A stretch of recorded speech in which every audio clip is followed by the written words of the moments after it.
Welcome back to The Explainer. Today we're diving straight in to tear down a really deeply entrenched assumption about professional readiness. In management, we are totally obsessed with hard metrics, right? Spreadsheets, output tracking, supply chains.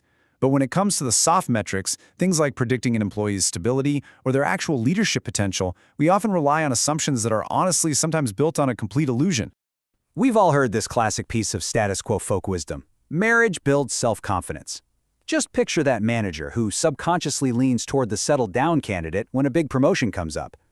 We treat these standard life markers, like getting married, buying a house, having kids, as if they're universal indicators of maturity and readiness to lead. But we have to ask, does a ring actually signal built-in self-confidence, or is it just a system relying on ancient tribal anchors? Well, let's look at the hard data from the IFD Allensbach poll, because it is absolutely fascinating. Across 64 countries and 14 languages, researchers found a statistically significant correlation of plus 0.1082 between marriage and self-confidence. But there's a massive catch here. This confidence boost is strictly tied to what spiral dynamics, which is a psychological model of human development, calls the purple worldview.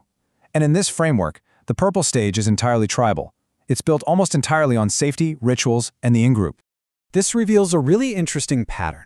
As this purple tribal mindset strengthens, whether that's within a single person or an entire corporate culture, traditional belonging signals suddenly carry massive weight. Marriage isn't necessarily building intrinsic, task-based competence in this scenario. It's actually acting as a proxy for stability. It proves you're safely anchored to the tribe. And this right here is where organizations make a massive analytical error. Managers look at these traditional markers, and they misread tribal stability as operational readiness. And this is exactly where the tension really starts to build. Because this exact same signal completely fractures into totally different meanings across other value systems. While purple sees marriage as a tribal anchor, the blue stage, which is all about rules and absolute truth, views it as a signal of moral order. Now, what about the orange stage, which is driven by hyper-rational achievement? Orange categorizes marital status as totally irrelevant. It doesn't care about your anniversary, it literally only cares about your KPIs. And then you have the green stage, focused heavily on empathy and egalitarianism. Green might actually view those traditional marriage metrics as an exclusionary marker. So, what does this all mean? It creates what we call the prediction gap.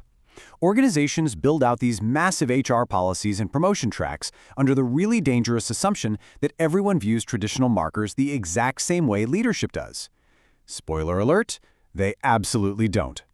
The exact same signal generates entirely different and sometimes completely conflicting reactions, depending entirely on the psychological wiring of the person observing it. Things get incredibly dangerous when the environment actually changes. Think about what happens when this traditional anchor is removed, say in a modern, hyper-individualized remote work setup. The whole system just fragments. Purple loses its anchor and retreats straight to fearful tribal logic. Blue panics and demands immediate moral restoration. Orange, it just discards the missing data as noise and keeps on hustling. And green perceives a deep social disconnection. Basically, one environmental shift triggers simultaneous, completely divergent system failures. Now, this isn't just some abstract sociological theory. It is a massive operational hazard that we call the escalation cascade. It's basically a domino effect. It starts with signal misalignment, misreading that tribal stability is leadership potential. Step 2, you make flawed promotions based on that misread. Step 3, cultural fragmentation sets in because other value systems realize that promotion criteria make literally no sense to them. And finally, Step 4, total system distrust. The staff just stops believing in leadership entirely, and you get a complete legitimacy crash. To actually survive this, we've got to evolve way past gut instinct management. In operations research, we use dynamic programming models to map these exact variables. Think of it as the algebra of conscience. It treats all these fractured worldviews as actual mathematical inputs. Because if you try to predict employee morale or retention without mapping out these specific value systems, your forecasts are literally guaranteed to fail. You're flying blind. And that is exactly why we have to turn to predictive computation.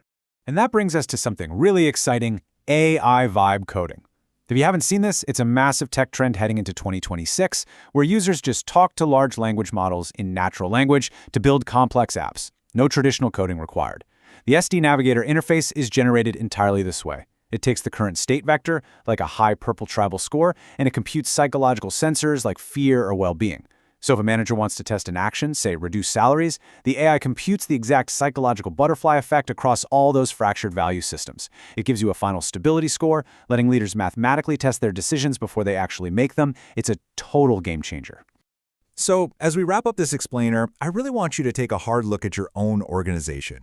We rely on so many invisible anchors to judge loyalty and readiness.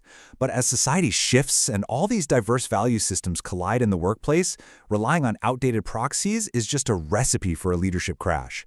So ask yourself this final, provocative question. What breaks in your system when belonging signals stop being universal?